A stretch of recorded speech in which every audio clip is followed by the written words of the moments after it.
Welcome back to another episode of Tank Talks. I'm your host, Matt Cohen. And on this week's episode, we welcome partner at Matrix, Diana Kimball Berlin, to discuss how she went from Geek Squad at Harvard to startup operator and investor. In this episode, we dig into Diana's fascinating career journey, starting from her early days as a Harvard computer user assistant to her role as a product leader and eventually an investor. Next, we dig into her product roles at Soundcloud and Quip and how those roles shaped her into a skilled product builder and leader amidst the changes faced by those companies.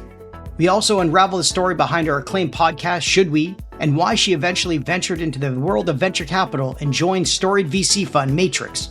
Diana takes us inside Matrix, explaining their mission and ethos as an early-stage investment fund and how they navigate the ever-evolving boundaries between sectors in the startup world. Finally, Diana shares her strategy for portfolio construction and how she navigates reinvestment decisions and what her biggest passions are in life beyond the world of technology and startups. Now let's jump into the tank for this week's interview with Diana Kimball Berlin from Matrix. Thanks for joining us in the tank today, Diana. Thanks for having me, Matt. I'm excited to be here. Diana, you've had some interesting roles during your career in technology companies. First at Harvard University as a computer user assistant, aka Geek Squad, fixing computer problems for students, all the way to internships at Microsoft and Kickstarter. It'd be great if you can give our audience a brief introduction on how you got started working in the world of technology and startups, and eventually how you made your way over to the dark side, aka venture capital.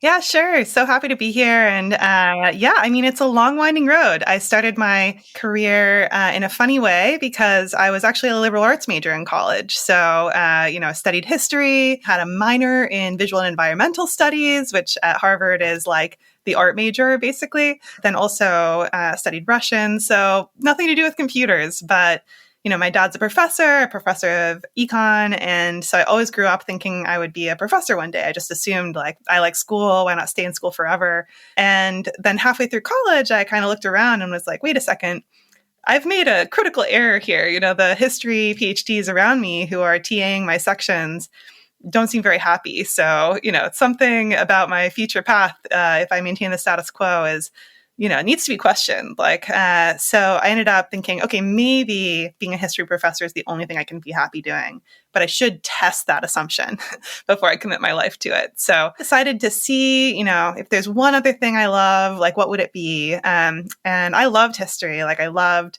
being in the libraries. I loved, getting old yellowing magazines. So I loved history, but I was like, what else do I love?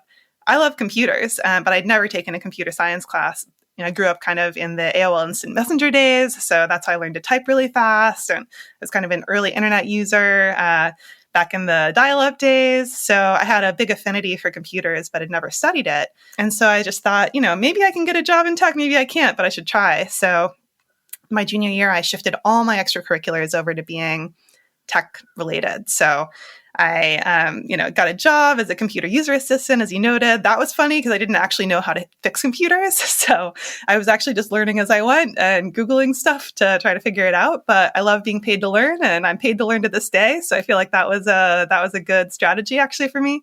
And I also got involved with what was then called the Berkman Center for Internet and Society at Harvard. It's now called the Berkman Klein Center for Internet and Society.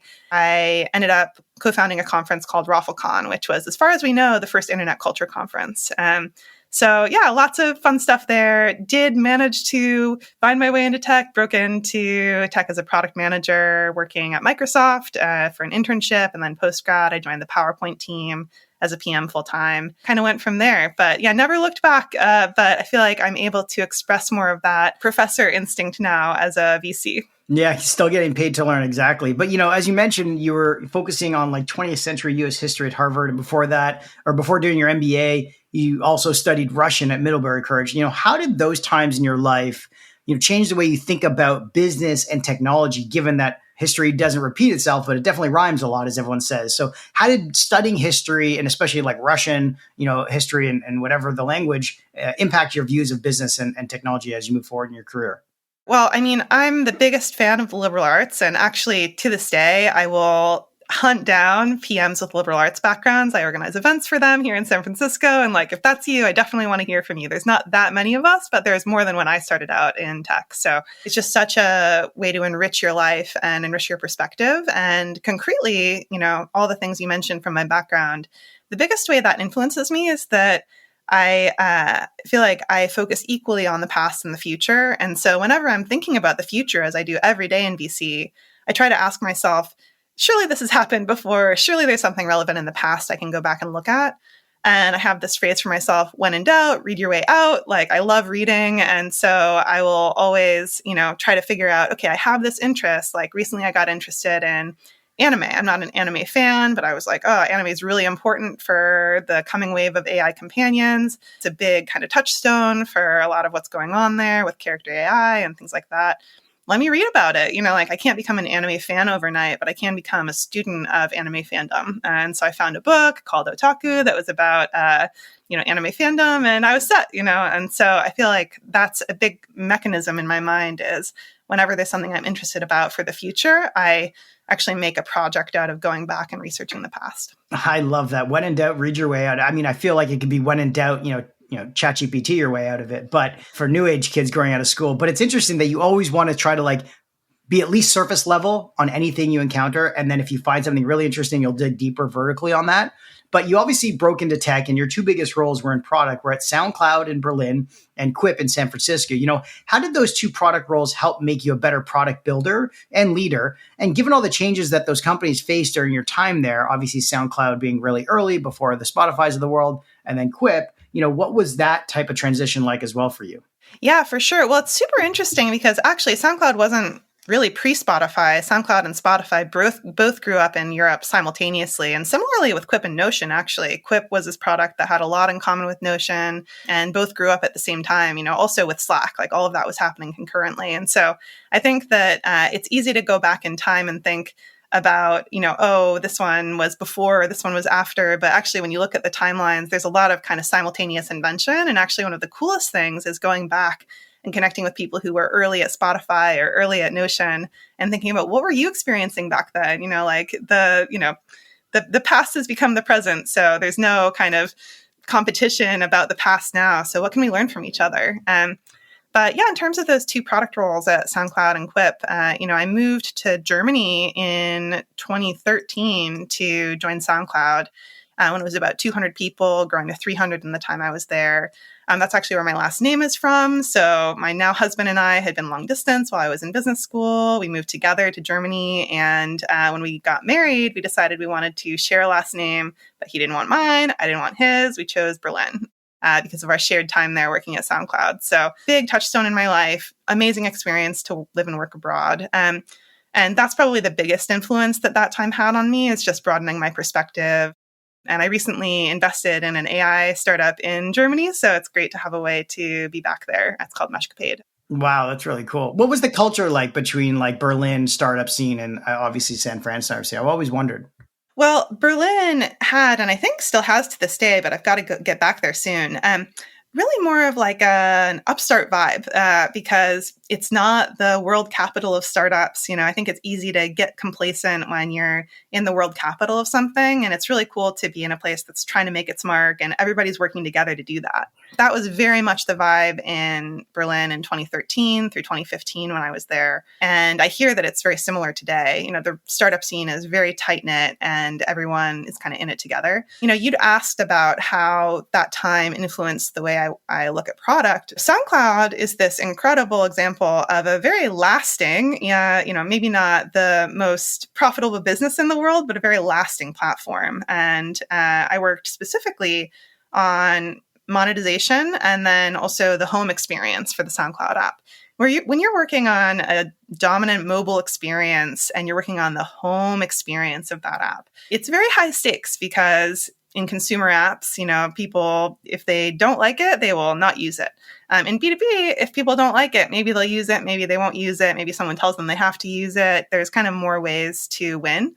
But in consumer, it has to be perfect in order to win. And so I think that working at SoundCloud really stoked my love for the craft of product. Working at Quip was amazing because Quip had very much the same attitude about product craft, but of course was a B2B motion. And so for me, I like people, I like organizations, I like psychology. And, it was one thing to work on how can we make an app that's relevant for everyone in the world at SoundCloud? And we had to pay them to come in to do user research. It's like it was nobody's job to figure out how to make SoundCloud as good as possible from a user perspective. With Quip, when we were working with, our customers, it was somebody's job to make Quip work at those companies. And it was really a privilege to feel like we were on the same team, figuring out how can we make this as relevant to your employee base as possible. And for me, now at Matrix, I invest mainly in B2B SaaS and applied AI. And that's because at the end of the day, I think that product craft is a choice, but your business model drives a lot of your incentives about how you'll go to market. And the go-to-market of B2B is just more fun for me because there's more ways to win. Well, interesting. It kind of takes the best of both of those aspects, like building a great, lovable product and user experience with SoundCloud, but also building an enterprise like go-to-market scalable expansion tool that the whole enterprise can adopt and absorb with Quip. And you got to experience both of those in the product and leadership role, which is really interesting. But before we get into the Matrix side of it, I did see that you had a podcast yourself. I think it was called Should We? And it had 6 seasons. I found it. It had over 60 episodes or something. What was the story behind that? And what did you get the most out of doing the podcast with your friend Lisa Sanchez? I mean, it was so much fun. And, we always talk about reviving it. Lisa's my best friend. We were college roommates. And, we still to this day talk for probably hours a day. We have a 2-person Slack team that is highly active. There's about 50 channels. Like, we're very organized about our friendship. We have an annual summit. Like, we're good. The best thing about making a podcast together was just having a shared project. I think as I've grown in my life, it's become really clear to me that the best way to build and sustain deep relationships is having shared stakes. So I think that comes through really clearly in investing, where when you're a board member, you have shared stakes.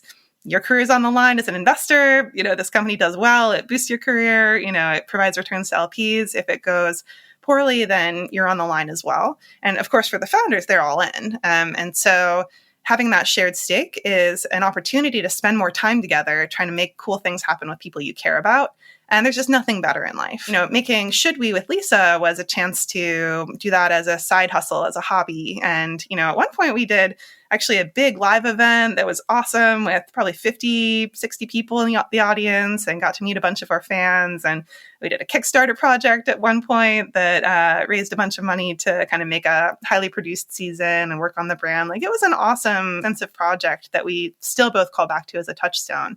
The thing that came through most clearly, other than the shared stakes and how fun it was to work on something, cool together that we both cared about, was just that there's a different level of conversation you have when you know that it has to be interesting for an audience. And even if you're deep friends, you may not focus on interestingness or optimize for interestingness in every conversation. You optimize for bearing your soul if it's your best friend. You just got a lot to cover, and actually carving out time in that kind of deep relationship for an intensive, maximally interesting conversation is additive. It's something different than we would automatically get. And so I seek out ways to do that in my life overall. That's an amazing experience to share with your best friend and have like 6 seasons, as I said, 60 episodes, also raise a Kickstarter campaign and do a live event. I mean, I dream about doing a live event one day, but I'd probably get like 5 people showing up. Not No, you'll do it. It would be very well attended. We should line it up with one of my trips to Toronto. I would love that.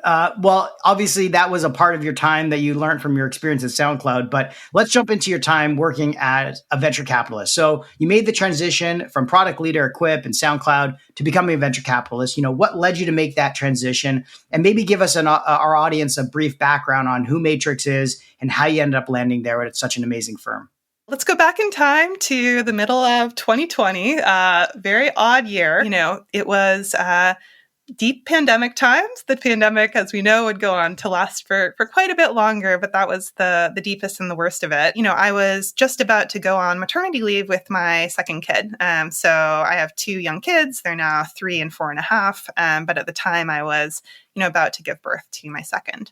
So scary times to be working from home, 8 months pregnant in the middle of a pandemic. And in the thick of that, I found that I really needed distraction. And I was fortunate enough to work at Salesforce at the time. The startup I'd been at, Quip, was acquired by Salesforce. And so I stayed there for the next 4 years, continuing to build that product and data science team for Quip within Salesforce. And Salesforce has an amazing parental leave policy. So I knew that I was in good hands. I felt really confident about the team. And so I was able to start winding down my responsibilities before my daughter's July due date. The more I wound them down, the more I realized I wasn't that keen on, the steady state of what was going on. I needed distraction. I actually needed a certain number of Zooms in my day to kind of keep afloat. So yeah, I'll never forget my first conversation with our managing director, Antonio, the day before my due date. Told him that, and he was like, "Wait, do you have to go?" And I was like, "No. My kids are always late." I only had one kid at that point, but I was very confident that my second would be late as well, and she was. So yeah, we just had the most fun conversation. It was by far the most effectively distracting conversation of all of the ones I'd had. Antonio was just ultra present, ultra warm, and he's really a big role model for me in terms of being yourself in venture. I think that there was a certain archetype or 3 archetypes, something like that, of VC that I was familiar with, and all of them were aspirational, but I didn't feel like any of them were really me. He was much closer to something I could imagine growing into, in that he's just so authentic and warm. Yeah, we had a great first conversation. He was kind enough to be patient while I gave birth and, dealt with that. And we reconnected a few weeks later. I think our second conversation was a few inches away from my daughter's snoo. And I think I might have even, snoozed this robot bassinet for modern babies. But I put my laptop on front of a diaper box on top of a stool that was a few inches away from her snoo. And we just made it work. I mean, I think that what felt very clear to me from the beginning was that Matrix really knew what they were looking for. And now that I'm a part of the firm, I see how thesis-driven we are about everything we do. Just a bit about the firm. We've been around a long time, since the 70s. We were early investors in Apple and FedEx once upon a time. And since then have had a great run with investments like HubSpot, Zendesk, Canva. That's just on the B2B side, but we were also early investors in Oculus and Control Labs. We invest in chips and components. That's mainly my partner, Stan, which not a lot of firms do. Amazing, amazing track record. But I'd never heard of Matrix when they reached out. So it actually took a while for me to realize this is like an underrated firm. This is a firm that's punching above weight in terms of, impact to awareness. And I remember at some point I told them that, and they were like, yeah, thank you for realizing that. But really, I've come to realize that it's because all that matters is working with the best founders. And all that matters there is being great when you get to us and being the most helpful, most impactful investors that partner with founders. And the things that power that are not always the same things that drive awareness. And we'll drive awareness when we can, when we think we have a way to that's additive. But really, nothing matters if we're not being the best possible partner to founders. I love that kind of strong, thesis-driven way of organizing our time. It's a small firm, $800 million under management in our latest fund and more across all of the funds, 10 investors on the team, writing only concept through Series A checks. And then, of course, we reserve capital for following on too. But, it's like not a lot of investors to invest a lot of money. And each of us typically invests in 1 or 2 startups per year. So it's just not a lot of volume because we spend so much of our time with existing portfolio companies. And yeah, so anyway, that's a bit about the firm. And there's one thing that all of us have in common, those 10 investors. All of us come from backgrounds as founders and product people. Half the firm also immigrated to the US at some point in their life. And so I think that combination of founder, product, immigrant, it's a really great energy there and a very high diversity of thought. And people grew up in a lot of different countries. So it's awesome to work with people who have such different backgrounds. Yeah, it's incredible. I mean, the fact that you never heard about them, given all the hits that they have, but obviously you not being a part of the venture world until you basically were giving birth to your second child makes sense. But obviously they welcomed you with open arms. I've known about Matrix for a while and they are an incredible firm, but it is amazing that being an early stage investor with 10 investment partners only doing 1 or 2 deals a year, it's got to be pretty, interesting to see all the ones you see and still say no to, given how well known the firm is as being such an exceptional early stage investor. Because each partner focuses on specific industries, as you mentioned, how does it work nowadays with so many different companies overlapping across industries? What I mean by that is every company becomes a fintech company these days with embedded fintech, and companies are consumer or SMB or mid-market and enterprise, or they just cross so many horizontal lines. How does that work at the partner level? Is there any deal attribution at Matrix, or is it all one big team? First things first, we back founders as a firm. And so when you get backed by Matrix, all of us are behind you. But the way we get there is not the way every firm gets there. We're a conviction firm, so we don't vote on deals. It's up to the deal sponsor to make the final decision. And the way we support each other in the decision process is by raising questions, raising doubts, offering connections, offering perspective from the other deals we've seen. And there we find it actually really helpful to have a certain amount of overlap in what each of us is interested in. Because when we evaluate a startup, it's a big deal, first of all. Each of us maybe brings not that many, less than five, fewer than five companies through to a full partner pitch meeting in a year. And so when you're about to do that, it's like a really big deal.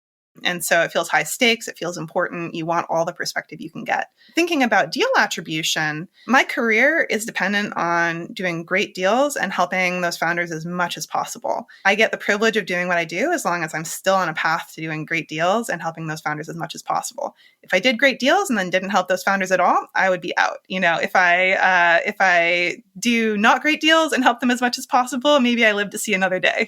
But it's very much dependent on just doing the best deals and helping them as much as possible. But it's also about being a good colleague. So I think that we have an incentive structure at Matrix that makes us maximally incentivized to help each other's portfolio companies and also be as supportive as possible in the evaluation process. Me doing a deal, I benefit just as much from my partner doing a deal as me doing a deal. And I love that because it's really then about what's best for the founder, who's the best possible partner for them. But the pressure on me is an internal pressure of, am I seeing the deals I want to see? Am I meeting the founders I want to meet? And am I helping the way I want to help? Because it's no one's fault but my own if I'm not doing those three things. Got it. So there is no deal attribution. It is all one team. One team. The deal attribution is spiritual in that, like, if I'm not doing deals, something's wrong. But yes, in terms of the way it actually works mechanically, no deal attribution. Right. So you have done some amazing deals and you've backed some amazing companies recently, including our mutual friend Ross Rich and the co-founders of Accord, who are based in Toronto and San Francisco. What were the key factors that made Ross and his company stand out and be one of the thousands of startups you get pitched on to make it to that final pitch meeting and make you want to back them? Ross stood out from the very first conversation. We were fortunate to have that first conversation in person at Matrix while he was in town. And I think even that stood out. I think a lot of founders now are doing first meetings over Zoom. It's efficient. I can't blame them, but it does stand out when someone makes a point of coming out for a first meeting or, I'll go to meet them. It's important, I think, to start off on the right foot. From that first conversation, what came through to me was his intensity, his insight, and his depth. Ross, he's a very intense person, and the whole Accord team is that way. Accord is a sales execution platform, and so Ross has that background as a superstar seller, and it comes through. He's just, they have this phrase at Accord, 10 out of 10. Everything's got to be 10 out of 10, and Ross is obsessive about making sure every detail of every interaction is 10 out of 10. And I think that we kind of saw that in each other from the first conversation. Later on, when we were in the final stages of the deal, he was like, I get the feeling you like to work hard. And so do I. I was like, oh yeah, I like to work hard. And you can just feel it when you're in a process. He responds to texts at any time of day. So do I. You can just get a lot more cycles in when you're both that responsive. Thinking about insight and depth, one of the things I try to do first in any conversation with a founder is just get into the product together. Truth in product. Like, let's not look at a deck. Let's look at the product that you built where you had to make a bunch of trade-offs and you can't tell me the story you think I want to hear. There's one product. Let's go through it together and let's go off script together. I always try to find something in the sidebar that we can click on together and go a few levels deep on. And, Ross is a seller. Like, Ross is a go-to-market expert. And what stood out to me was that for someone who's world-class at go-to-market, he was also world-class on product. I asked some very detailed question about the text editor, and he could go 8 levels deep on that with me about why it was the way it was, changes they've considered, things they might do in the future. I love that. I think that somebody who's a superstar at go-to-market for a product that's built for go-to-market teams, but then also, world-class in product, that's very rare to find in one person. So those are some of the things that stood out to me, and I've just had the best time working with Accord. It's amazing. You say everyone comes from either a founder or product background at Matrix. And obviously, when you see these demos and you take them off script, your wheels must be spinning on ideas that you want to, insert right away. How do you think about kind of pushing on a founder while leveraging your product, experience in shaping how that product becomes what you want it to become versus letting the founder find their own path and journey into getting it there? Absolutely. Well, that's one of the things I had to let go of in becoming an investor is that I'm not the product manager anymore. It's not my choice what features get prioritized and what don't. What we find at Matrix is that product background is really most relevant in a first meeting and in knowing what we don't know. In a first meeting, I think that founders want to talk with people who care about the things they care about. And at the earliest stages, what you've got is product and people. You've not got a business yet. And so we can talk about the people, but it's also fun to talk about the product because products are easier to change than people are, So it's like we can talk about people and the way they are on the team you've built. And that's fascinating. I mean, that's a lot of the actual work of being a board member after investment is working on the people stuff. But product is fun. It's something that is a lot of material that we can have a shared perspective on just by looking at the same screen in a first meeting and a second meeting. And I always do try to be generative with product ideas in a first meeting, just so they know who they're working with. I think that it's very hard to fake thinking on your feet. And if they can see that I'm having a plausible product idea that may not be good, but is one that's relevant that they hadn't thought of 5 minutes in to seeing the product, they're like, oh, you can go there. That's now on the table. That's something that we can go to together that most investors couldn't.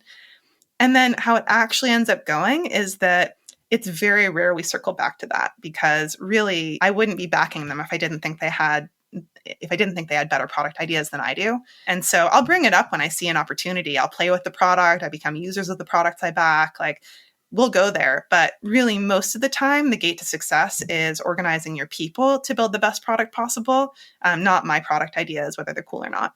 Yeah, for sure. I mean, gaining the trust from a founder willing to even be open and candid about like the decisions and the trade-offs they made when designing products is an incredible opportunity just to be a fly on the wall for those conversations. And then getting inside of how they think about the trade-offs between their ICP product vision versus their like MVP product vision and how they're thinking about layering that in. I always love having those off the bar conversations. Usually don't happen at the board meeting because all the other board members want to talk about the finances and like the sales pipeline and things like that. But you and I both agree that like hearing about the product vision and seeing it actually being implemented is quite rewarding. You've also mentioned being preoccupied with emoji productivity, remote fitness, and applied AI. Can you explain why these topics are of interest to you and what their potential for growth is? Well, it's so funny. You saying this made me realize I need to update my profiles because I think I put those up when I first joined Matrix 2.5 years ago, and They're a bunch has relevant. changed. They're But still a relevant. bunch has stayed the same. I mean, I would say that very much my two focus areas remain B2B SaaS and applied AI, and especially the intersection of the two. That's definitely consistent. When I think back to the moment in time when I posted emoji productivity, remote fitness, I'll talk through the stories of each of those briefly and where I'm at on them today. With emoji productivity, this is a term I came up with. I have a blog post on it. It didn't catch on. So, I need to kind of revise my strategy for coming up with terminology, maybe just use the commonly accepted terms. But my attitude with emoji productivity was saying there's been this trend where work and workplace products and consumer products kind of are merging in terms of their interfaces. And emoji are something that we maybe first used in iMessage or, in social products. But then when Slack introduced emoji reactions, introduced custom emoji, I think that really sparked a wave of where can we use emoji in the workplace. And I think that there's a lot of use cases for them actually that have been emergent. Notion as well. Yeah, for sure. And we were on that train with Quip too. I personally led some of our, emoji amplification efforts inside the product. So even just having a check mark, green check mark emoji, very useful. And, in Slack, you can even kick off workflows, automated workflows with certain emoji reactions. So, I think that just seeing all the emergent properties of what can happen in a product once you welcome in some more consumer patterns, let things be fun. Emoji isn't always fun, by the way. You can be passive aggressive with emoji as well, but you can be passive aggressive in your personal life also. The point is not that emoji is only fun. The point is that when you allow for a wider dynamic range of experience in the workplace, you get more of the top end of that range too. I think you get better performance out of your best performers when people can be their best selves.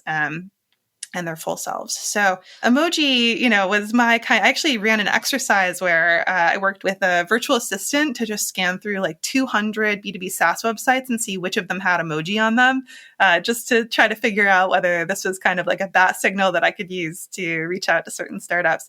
It turned out that I needed to define emoji a little more tightly because the virtual assistant, scanned for just icons of any kind, which of course, like almost every site does have. Exactly. But a lot of crypto sites and Web3 sites. Yeah, exactly. Whenever I have a thread to pull on, I try to actually do the project of pulling on it because something always comes out of it. Like one of the harder things to do is come up with a good thread to pull on. So emoji productivity was one of those for me. And then remote fitness was very much a fixation of mine coming out of deep pandemic times. I thought it was so interesting that, we all had these beliefs about what it took to maintain fitness. But when a lot of options for that, group fitness classes, at some points running without a mask in San Francisco, gyms were taken away, human creativity flourishes. And all of a sudden you have this forced experimentation with your everyday routines. And you figure out there's wiggle room in places you didn't realize. You figure out that maybe you can be motivated by an asynchronous coach through a product like Future, or you figure out that actually Peloton is enough. You don't need to run outside. You can bike indoors, things like that. And from a personal perspective, as a parent of young kids, it's super hard to get the childcare coverage to be out of the house. So I was very personally interested in, how technology can open up more flexibility for health and wellness. The remote fitness thread did lead to several of my investments.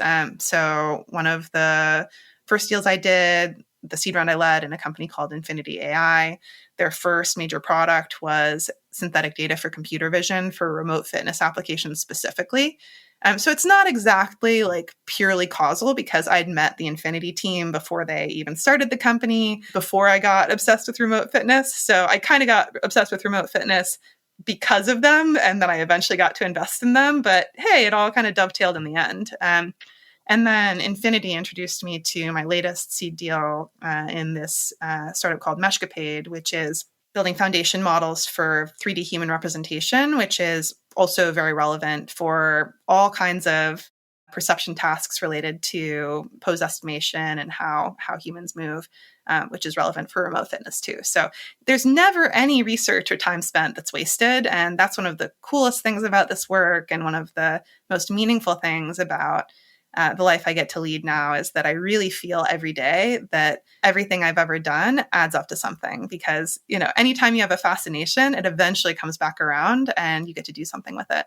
That makes me wonder, you've been doing this for a couple of years now as a full-time investor. You obviously pull on a lot of threads and you read a lot about a lot of stuff, but there's also a timing aspect to being a good investor, not just being well-educated or well-versed on a certain industry.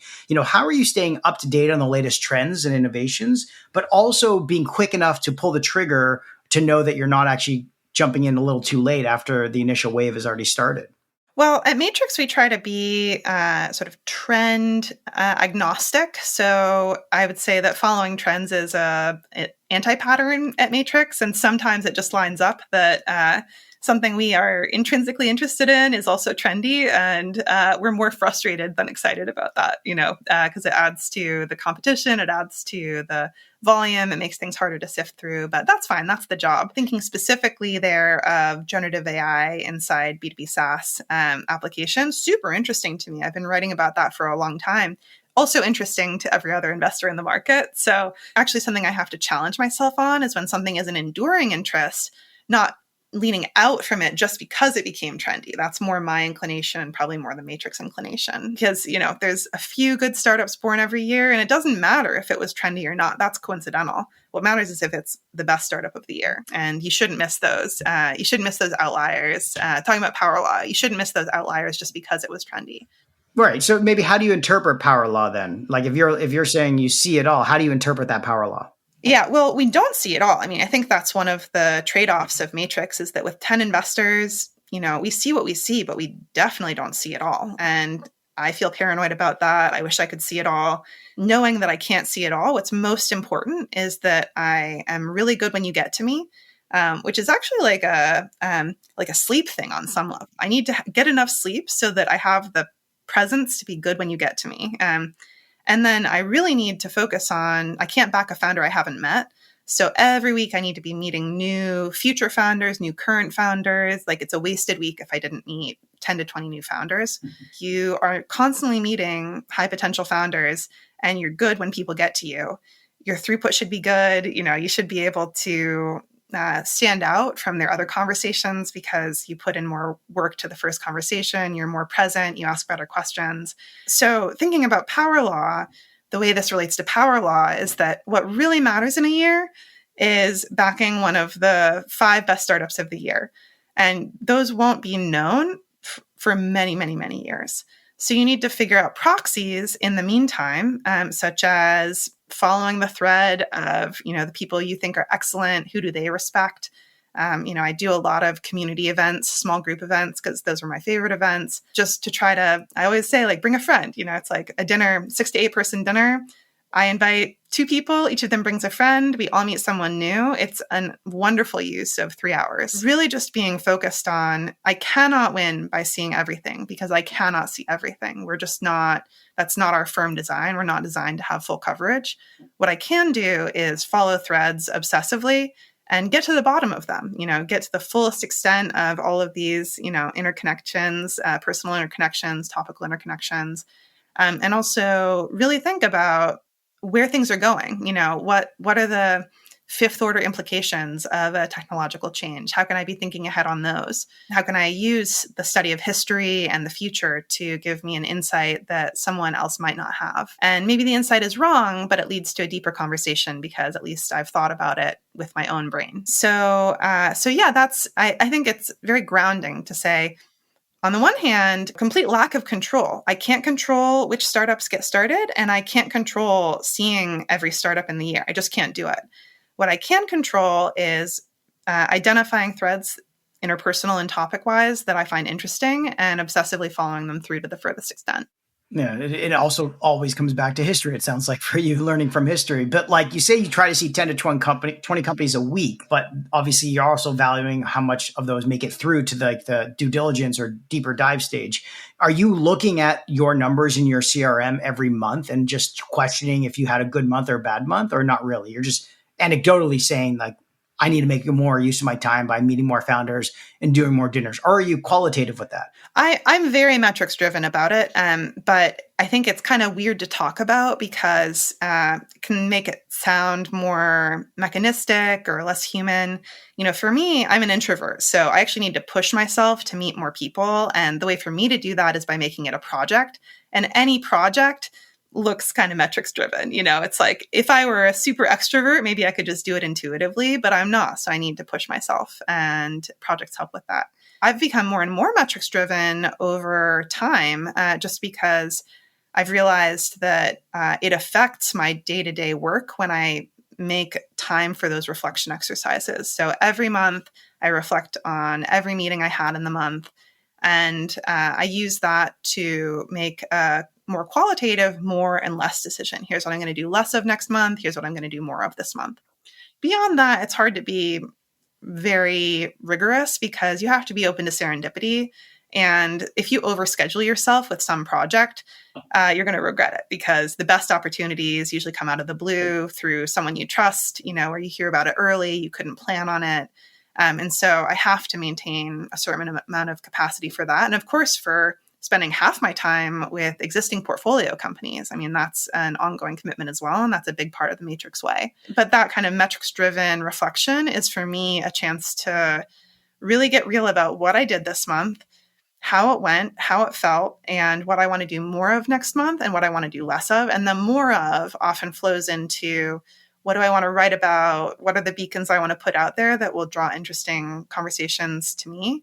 And then what do I want to organize? What kinds of gatherings do I want to put together that will bring interesting people into my life that I might be able to be a resource to?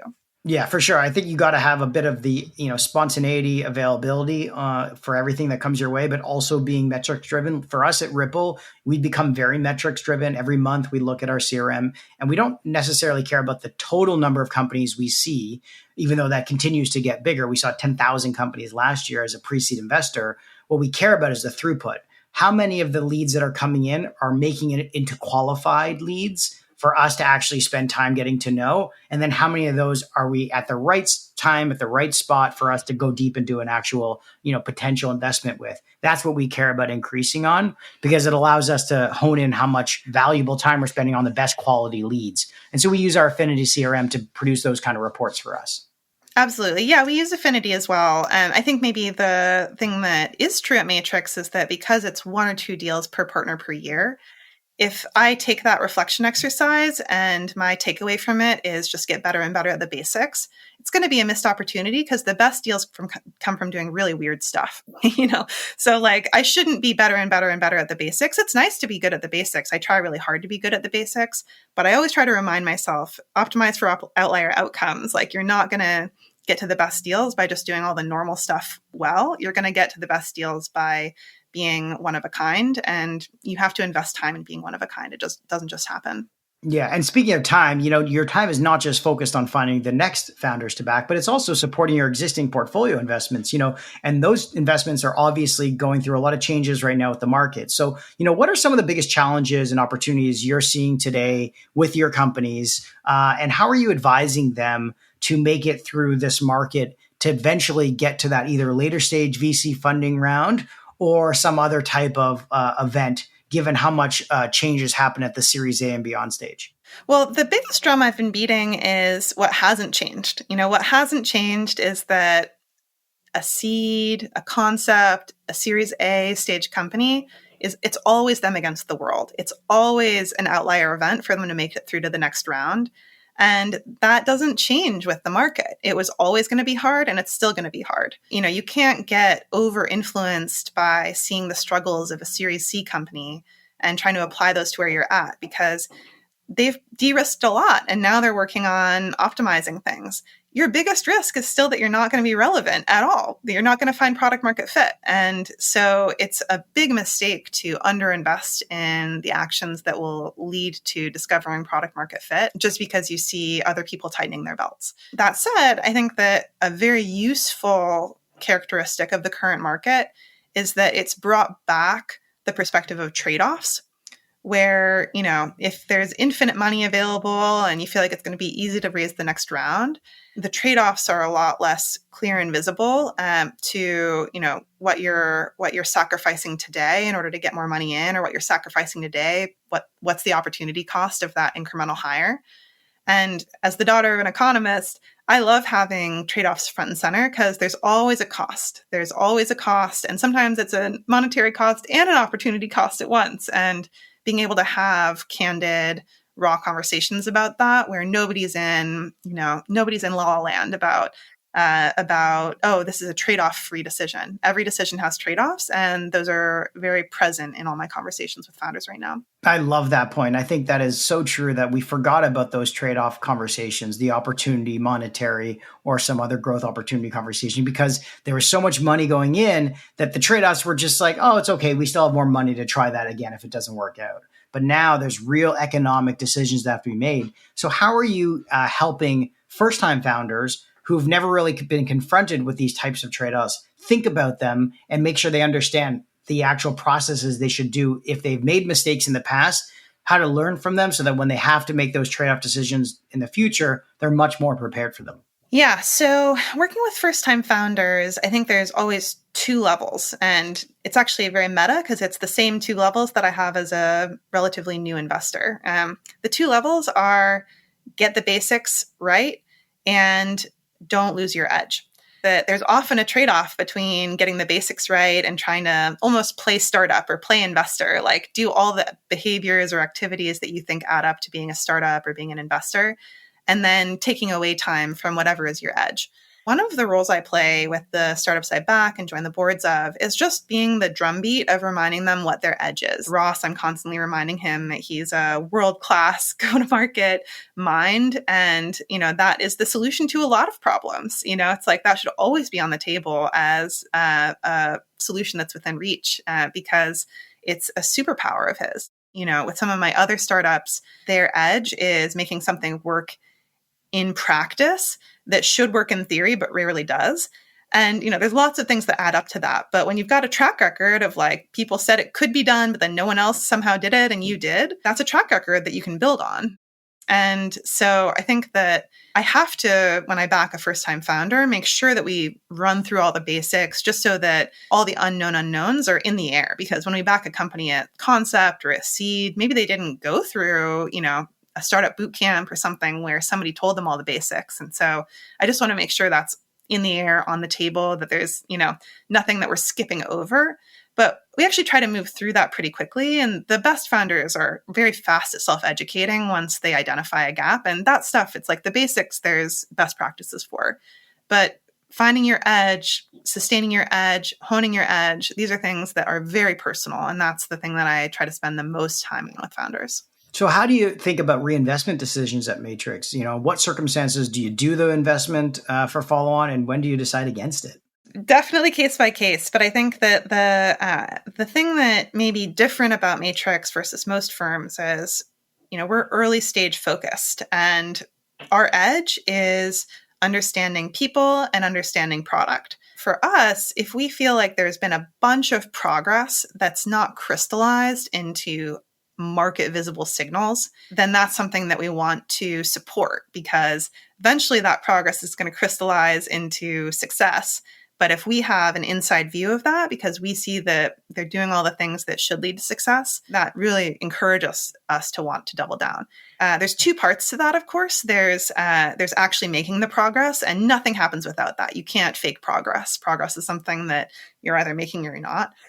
But also communication, making that progress visible to, if not the whole market, to us as investors. And the best way I've found to make that low overhead is just by being highly involved on a weekly basis with the meat of the business. And so I always like to say to founders that are considering taking money from Matrix, it's nice to be strategic, but there's just a lot of work to do in an early stage startup. And we want to be your extra bandwidth, because there's truth in the details of that everyday work.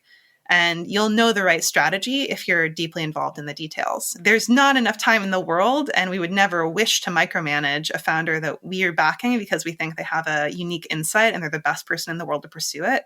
They're driving, but it's kind of nice to have somebody to work through the copy changes with, to, screen share the spreadsheet with, and being able to be very in the details together.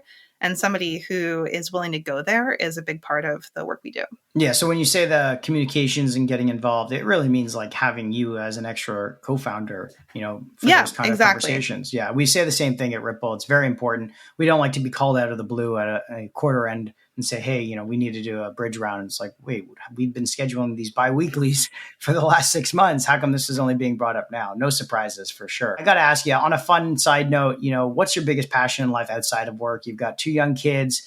You've been in, tech companies. You started a podcast. What sort of projects are you working on now?